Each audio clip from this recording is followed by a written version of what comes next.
ভালোবাসায় আমাদের এই মনটা ভরা। আমরা ইসলামের লাজ রাখি নাই, ইজ্জত রাখি নাই।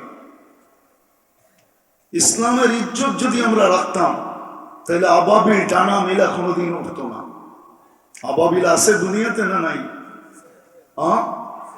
জানেন? যাই না বলতেছেন না? না যাই না? হজে গেছেন কেউ এখানে? কে হজে গেছেন? হাত উঠান তো। হজে গেছেন না? রাত্রে দেখবেন হেরেমের উপরে ছোট ছোট কতগুলা পাখি ঘুরতে থাকে, ওইটাই আবাবিল। আমাদের দেশও আছে। সপ্তাহ 2 আগে হবে, বিকালবেলা আমি কাঁচপুরে দেখতেছিলাম, কাঁচপুর ব্রিজের উপর দিয়ে উঠতেছিল। আবাবিল তো এই জন্য তৈরি হয়েছিল না যে ডানা মেলা উঠতে থাকবে আর শোডাউন করতে থাকবে। আবাবিল তো এই জন্য তৈরি না। মশা তো এই জন্য তৈরি না যে কয়েলের ব্যবসা করবে আর মালদার হতে থাকবে আর মশারির ফ্যাক্টরি বানাবে আর বৎসরে আমরা 3-4 বার চেঞ্জ করব। মশা তো এই জন্য তৈরি হয় নাই যে এক্সপ্রে আলারা এক্সপ্রে বানাবে আর টাকার পাহাড় বানাইতে থাকবে। মশা তো এই জন্য তৈরি হয় নাই। উঠান ইতিহাস, নমরুদি জাতিকে তো আল্লাহ ধ্বংস করছিলেন মশা দিয়া। মশা তো এই জন্য তৈরি হয়েছিল। 800 বৎসরের রাজত্বকে ধুলায় মিশাইয়া দিয়েছে মশা। সারা দুনিয়ার রাজত্ব যার হাতের ভিতরে ছিল। 800 বৎসরের ভিতরে কোনো অপোজিশন পার্টি ছিল না। নমরুদের আমলে 400 বৎসর জুতার বাড়ি ছাড়া, 400 বৎসর জুতার বাড়ির সাথে। দুনিয়ার ইতিহাসে একটাই মশা পাওয়া যায়, তাও ল্যাংড়া, যার বয়স দিছিলেন আল্লাহ 400 বৎসর। মশা তো এই জন্য না যে আমাদেরকে কাটবে আর ডেঙ্গু বানায় হাসপাতালে শোয়া দিবে। ইতিহাস উঠান। মশা তো এই জন্য তৈরি হয় নাই। মাথার হুকুম তো এই জন্য তৈরি হয় নাই যে আমাদের মহিলাদের মাথায় উকুন হবে আর সারাদিন মাথা চুলকাইতে থাকবে। মাসে 3 বার উকুন নিদন সাবান ব্যবহার করতে থাকবে। এই জন্য তো উকুন তৈরি হয় নাই। কোরআনে কুম্মালা আছে, উকুন কুম্মালা, কোরআনে এই শব্দটা আছে। তো ফেরাউনের জাতিকে শাস্তি দেওয়ার জন্য আল্লাহ তৈরি করছিলেন। চিৎকারের ফেরেশতা তো এই জন্য তৈরি করেন নাই যে জীবনে একবার চিৎকার দিবে তারপরে নাকে তেল দিয়ে ঘুমাবে। বাতাসের ফেরেশতা তো এই জন্য তৈরি করেন নাই যে কওমে আদকে খেজুর গাছের মতো শোয়া রেখা দিবে আর বাকি জীবন উদাসীন জীবন কাটাবে। জিবরিল তো এই জন্য তৈরি হয় নাই যে ডানা মেলা আকাশে উঠতে থাকবে। এখন তো আর ওহির বাহক না উনি। আমাদের নবীজি চলে যেতে দেরি, তাইলে হাদিসে এই কথা কেন আসতো? নবীজি যখন দুনিয়ার থেকে যেতেছিলেন তো জিবরিলের চোখে পানি ছিল। আল্লাহ রসুল জিজ্ঞাসা করতেছে, আপনি কাঁদেন কেন? তো বলছে, এলপিআরে চলে যাব। ওহির সুবাদে নৈকট্যময় যাওয়ার সুযোগ হতো, কিন্তু আজকের থেকে আর ওই নৈকট্যময় জায়গায় যাওয়ার সুযোগ হবে না। কেননা ওহি আনার প্রয়োজনও হবে না। আপনিই তো সর্বশেষ নবী, নবুয়তের ঘরের তালা আপনি। খাতামুন নবিয়িন মানি নবুয়তের ঘরের তালা, সিলগালা। আপনি তো সিলগালা, আপনি তো তালা। কেউ বাহিরও হবে না, কেউ ঢুকবেও না। বিনা আমি এলপিআরে চলে যাব, এক নৈকট্যময় যাওয়ার সুযোগ হতো আমার। এই জন্যই চোখে পানি।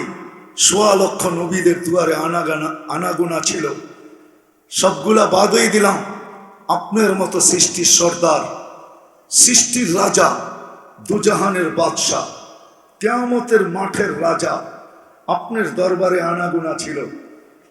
প্রাপ্ত বয়স্ক থেকে নিয়ে 63 বছর বয়স পর্যন্ত আমি আপনার পাশে পাশে ছিলাম।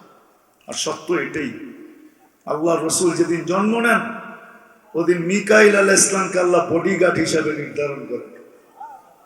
যেদিন আল্লাহ রসুল প্রাপ্ত বয়স্ক হন তো জিবরিল আলাইহিস ইসলামকে আল্লাহ অ্যাড করেন যে তোমরা আমার বন্ধুকে পাহারা দিবে 2 জন।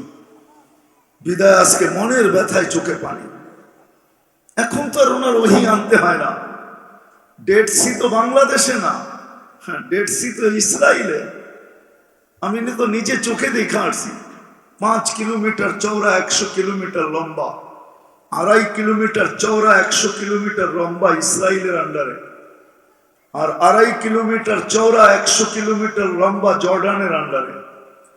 জিবরিল আলাইহিস সালাম তো পরের খোঁচা দিয়ে বানাইছেন। হাদিস তো এটাই বলে। আল্লাহ রসুল জিজ্ঞাসা করছিলেন আপনার শক্তি কত?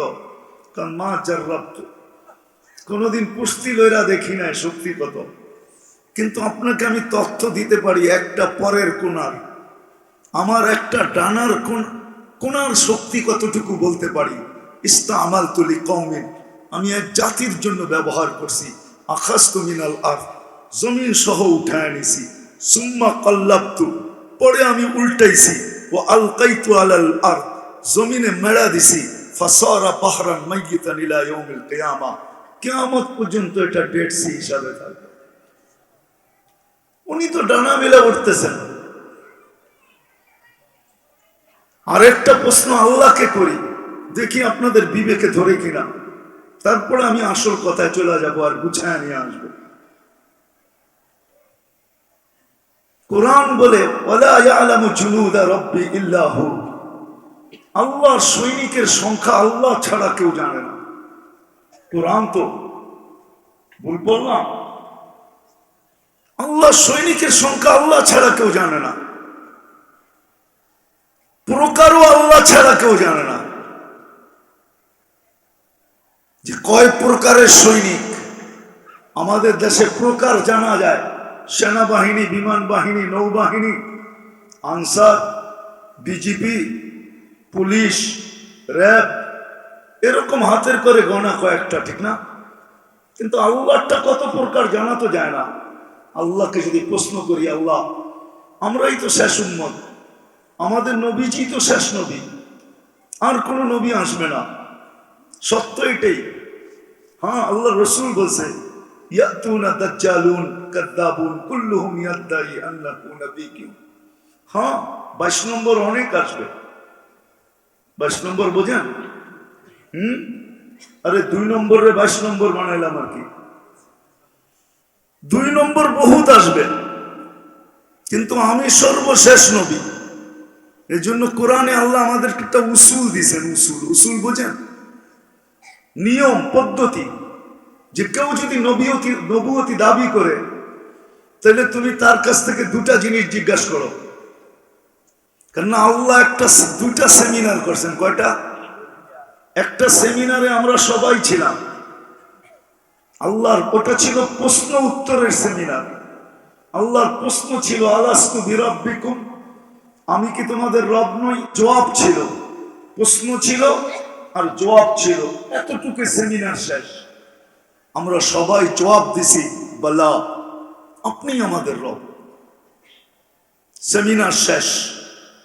আরেকটা সেমিনার ছিল যেখানে আমরা ছিলাম না। ওয়াইদ আখাযাল্লাহু মিসাকান নাবিয়্যিন, কুরআন বলে ওইখানে নবী রাসূলরা ছিলেন,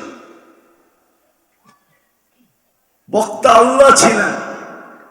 আলোচ্য বিষয় 2টা ছিল, আমাদের নবীর শান আর আমাদের নবীজির পক্ষে অঙ্গীকার। আল্লাহ প্রশ্ন করছেন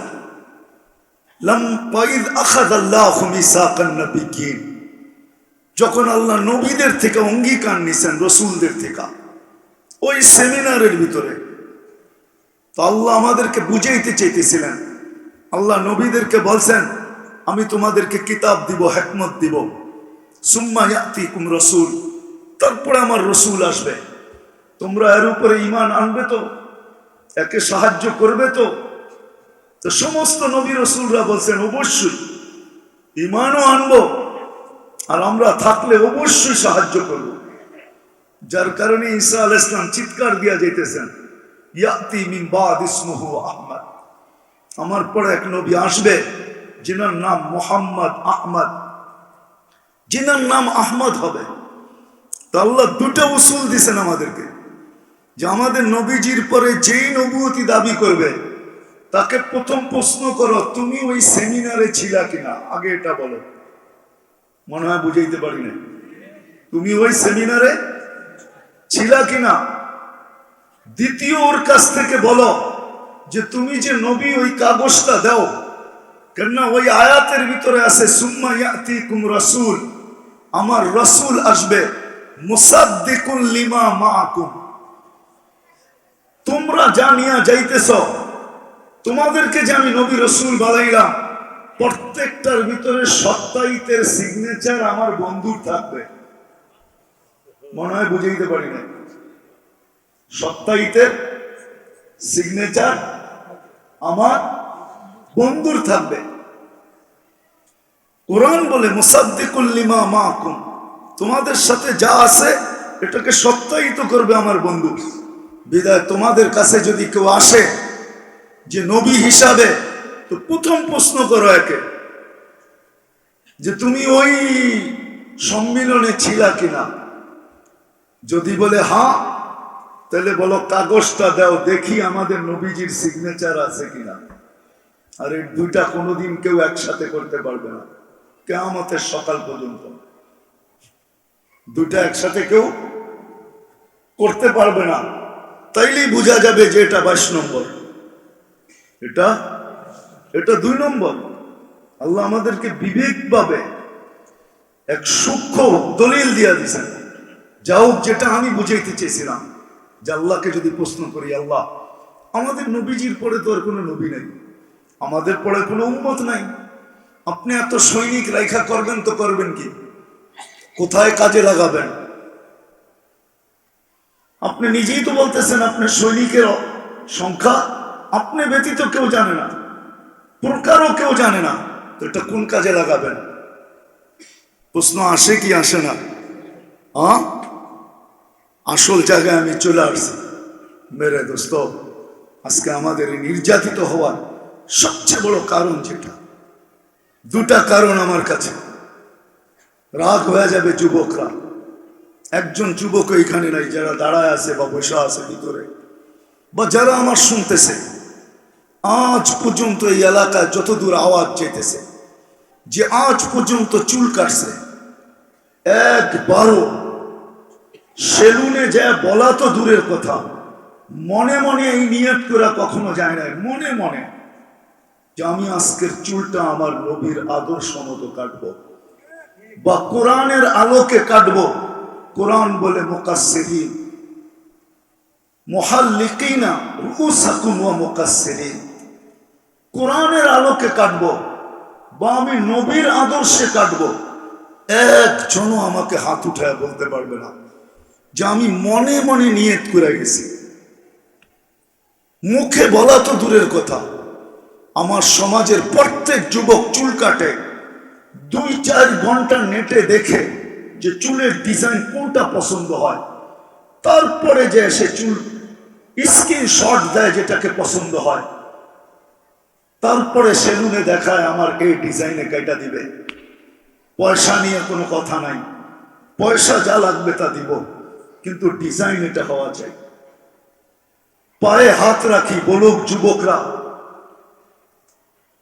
সে নেটে দেখা চুল কাটে কি কাটে না?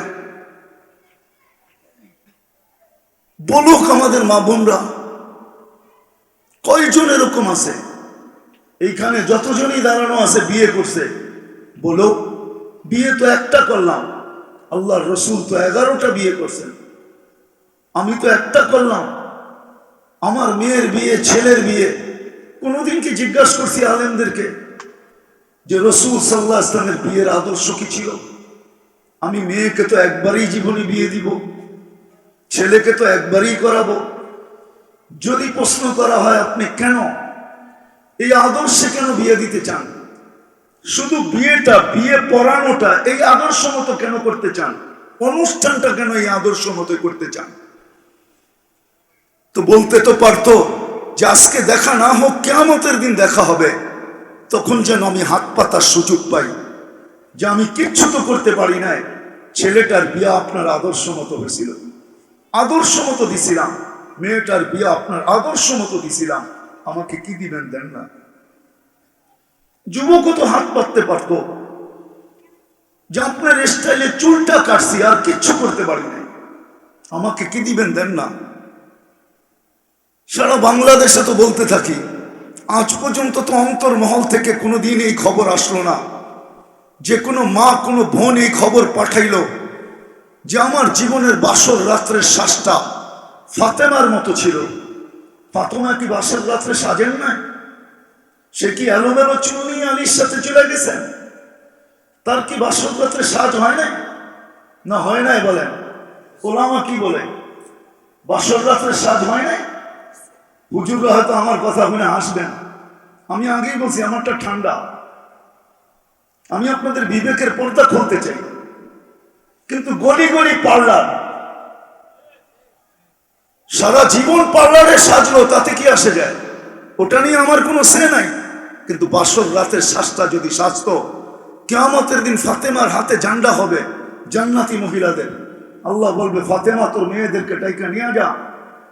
তো এই মা বোনও তো ওই ঝান্ডার নিচে দাঁড়ানোর সুযোগ হইতো। ফাতেমা রাদিয়াল্লাহু তাআলা আনহা যদি জিজ্ঞাসা করতো তুমি আসলা কি করে, বলবো কিছু তো নাই বটে, কিন্তু বিয়ের শ্বাসটা আপনার মতো ছিল, এই জন্য এসে দাঁড়াইছি। বলার তো সুযোগ ছিল। রব্বে কাবার কসম, আমি কথা গুছায় নিয়ে আসতেছি। আমি বুঝছি আমার কথা এখানে চলবে না। আজকে মার খাইতেছি এই জন্য মুহাম্মদুর রাসূলুল্লাহর রাজ রাখি নাই। আপনি ভাববেন কয়েকজন পাগড়িওয়ালা দিয়ে শুধু দুনিয়াকে জিতা নিবেন? উম্মত, এটা উম্মত। আম্মা জান জিজ্ঞাসা করছে আনুহুলিকু ওয়াফিনা সালিহুন, আপনি ভাবছেন আপনার পাগড়ি আর জুব্বা দিয়ে সারা দুনিয়া জিতা নিবেন? যদি জিতা নিত তাইলে বদরের রাত্রে সারা রাত্র চোখের পানি ঝরায়া মাটিকে কাদা বানায় দিত না মুহাম্মদুর রাসূলুল্লাহ। সকালবেলা যখন আবু বকর বলতেছিল ইয়াকফিকা ইয়া রাসূলুল্লাহ, আল্লাহ রসুল আপনার কান্না যথেষ্ট হয়ে গেছে, তারপরও মাথা উঠতেছিল না। যখন জিবরিল আলাইহিস সালামকে দেখছেন শূন্য নিয়ে নামতেছে ফেরেশতা নিয়া, তখন পিছের থেকে ধরে বলছে ইয়া রাসূলুল্লাহ মাথা উঠান, দেখেন জিবরিল সৈনিক নিয়ে চলে শূন্য নিয়ে চলে আসছে, ওই যে ফেরেশতা নামতেছে তাকায় দেখেন, দোয়া কবুল হয়ে গেছে, উঠান। উম্মত, আমরা উম্মত, নবীর লাজ রাখি না। আজকে 14 তারিখ আমার দেশে যেইভাবে উদযাপিত করে যুবকরা, আমি আমেরিকাতেও 14 তারিখ দেখছি। রব্বে কাবার কসম, আমি আমেরিকাতে এরকম 14 তারিখ দেখি নাই। যেই 14 তারিখ আমাদের দেশে আমি দেখি ফুল নিয়ে কারাকারি হয়। আজ পর্যন্ত 14 তারিখে বহুত ফুলের দোকান আমাকে সাক্ষী দিবে, তাকে মারি পর্যন্ত খাইতে হয়েছে। কেন আগে ফোন করে বলছে আমার ফুলটা রেখা দিবি, তারপরে বিক্রি করলে করবি, না করলে না করবি। ফুলে বিক্রি করে ফেলছে, ফুলটা রাখে নাই। কি হয় নাই? যুবকরা কি বলে রাগ হয়ে গেল? আমি আমেরিকাতে দেখি নাই, ওইখানে তো এতটুকু দেখছি, গালে গাল লাগাইছেন আর বলে দিছেন ইংলিশে ইউ আর মাই হানি, তুই আমার মধু, এতটুকু শেষ। 31st নাইট আমি আমেরিকাতে দেখছি, অস্ট্রেলিয়া দেখছি 31st নাইট। দুনিয়া তো কম দেখি নাই। হাদিসে নেয়ামত বলতেছি, অহংকার করে বলতেছি না। 99টা দেখা শেষ, সেঞ্চুরি করার আশা আছে। আপনাদের কোন উন্নত বিশ্ব তো দেখি বাকি নাই যে আমি দেখি নাই, মহাদেশ তো কোনোটা বাকি নাই। আজকে রসুলের ইজ্জত রাখি নাই আমরা, আল্লাহর ইসলামের ইজ্জত রাখি নাই আমরা। আপনি ভাবছেন কয়েকজন হুজুর দিয়ে দুনিয়া জয় হয়ে যাবে? কয়েকজন মাদ্রাসার ছাত্র দিয়ে জয় হয়ে যাবে? 90% মুসলমান না, 99% মুসলমান গায়ের এশকে দেওয়ানা, বিজাতির এশকে। পোশাক দেখেন, আশাক দেখেন, চলা দেখেন, ফিরা দেখেন, খাওয়া দেখেন, লওয়া দেখেন। কথা তো লম্বা করতে চাইছিলাম, কিন্তু লম্বা করার সুযোগ নাই। দিলের ব্যথা একটু বললাম আপনাদেরকে, নইলে মুসলমান নির্যাতিত। দুনিয়ার সবচেয়ে বড় টাকা মুসলমানদের কাছে। এক এক কুয়েতি দিনার দিয়া $5 পাওয়া যায়, $5। 3.5 ইউরো পাওয়া যায়, 3.5 ইউরো। 4.5 পাউন্ড পাওয়া যায়। দুনিয়ার কোন ব্যক্তি নাই যার গাড়ির পার্স আছে সোনা দিয়া, ব্রুনাইয়ের বাদশার গাড়ির পার্স হলো সোনা দিয়া, সোনা। দুনিয়ার সবচেয়ে বেশি সম্পদ মুসলমানদের কাছে, তারপরও নির্যাতিত 200 কোটি মুসলমান সারা দুনিয়া, সব বিড়ালের মতো মুখ খুলতে পারে না। কেন? কোরআনই তো সত্য, হাদিসই তো সত্য। আসবে একদিন তোমাদের উপরে এতটুকু রোগ, বলে হাদিসে বলে রোগ, তোমাদেরকে এতটুকু তোমাদের উপরে বিজাতিদের রোগ, বাংলায় কি বলে জানি না, এটাকে কি বলে, প্রভাব, ভয়, ভীতি এতটুকু হবে, তোমরা ছায়ার চেয়ে ছায়া, তোমরা এতটুকু শুধু নামের উপরে তোমরা কাঁপতে থাকবে। আজকে আমরা নামের উপরে কাঁপতেছি, অথচ দুনিয়ার সবচেয়ে বড় টাকা মুসলমানের কাছে, সবচেয়ে বেশি সম্পদ মুসলমানের কাছে। নেটে সার্চ দেন, দেখেন দুনিয়ার 70 ভাগ তেল কাদের কাছে, 70 ভাগ গ্যাস কাদের কাছে। আমাকে চিনাইতে হবে না, দুনিয়ার সবচেয়ে দামি খাওয়া খায় মুসলমান, দুনিয়ার সবচেয়ে দামি পোশাক পরে মুসলমান। ওরা তো কাপড়ই পরে না, পোশাক পরবে, দামি পরবে কোত্থেকে? কাপড়ই তো পরে না। ওইখানে দামি আর বেদামির কি? কাপড়ই তো পরে না, ঠিক না? হ্যাঁ হ্যাঁ, বিকিনি বানাইতে 6 ইঞ্চি কাপড় লাগে, এটা আবার দাম দিয়ে, আর আদাম কি রাগ হয়ে গেলেন? হ্যাঁ, ওরা তো কাপড়ই পরে না। দুনিয়ার সবচেয়ে দামি কাপড় পরে মুসলমান, দুনিয়ার সবচেয়ে বেশি ব্র্যান্ড ব্যবহার করে মুসলমান। আপনি নেটে সার্চ দেন, এক একটা লেখেন আর নেটে সার্চ দেন, গুগলকে জিজ্ঞাসা করেন, গুগল আমার কথা সত্য বলবে। দুনিয়ার সবচেয়ে দামি খাওয়া খায় মুসলমান। এখন এখানে বসে সার্চ দেন, জিজ্ঞাসা করেন গুগলকে, কেএফসি মুসলমান কত পার্সেন্ট খায় আর অন্য কত পার্সেন্ট খায়? সারা মাঠ যারা বাকি খায়, ওরা দামি খাওয়া খাবে তো খাবে কোত্থেকে? যারা স্বামীর বিল স্বামী দেয়, স্ত্রীর বিল স্ত্রী দেয়, স্বামীর হোটেলের খাওয়ার বেয়ার করতে পারে না, যারা বিল আদায় করতে পারে না, ওরা আবার কেএফসি খাবে কোত্থেকে? আপনাকে তো আমাকে বুঝাইতে হবে না। আমি 2 বার জাপান গেছি। প্রথম আমি 2005-এ গেছি। আমি সকালে এক ফ্যাক্টরিতে গেছি, তো যা দেখতেছি ওয়াটার গান দিয়ে একজন পরিষ্কার করতেছে। ওইখানে লেদারের ফ্যাক্টরি ছিল, দামি দামি পার্স তৈরি হইতো, মেয়েদের ব্যাগ, মানি ব্যাগ। তো সব কর্মচারী বাংলাদেশি ছিল, অধিকাংশ বিক্রমপুরের। তো আমি উপরে চলে গেছি, জিজ্ঞেস করলাম এই সকালে এত ঠান্ডার ভিতরে ওয়াটার গান দিয়া দেখলাম একজন মহিলা ওয়াশ করে, একে হাইসা দিয়া বলতেছে আমাদের মালিকের স্ত্রী। আমার উপরে যেন আকাশ ভাঙ্গা পড়লো, এত বড় ফ্যাক্টরির মালিক, তার স্ত্রী ওয়াশ করতেছে সকালে ফ্যাক্টরি। তাই বললাম কেন? বলছে ও চাকরি করে এখানে। আমি চাকরি? আমার কাছে যদি পয়সা থাকে তো আমার স্ত্রী থাকবে রানীর হালে, ঠিক না?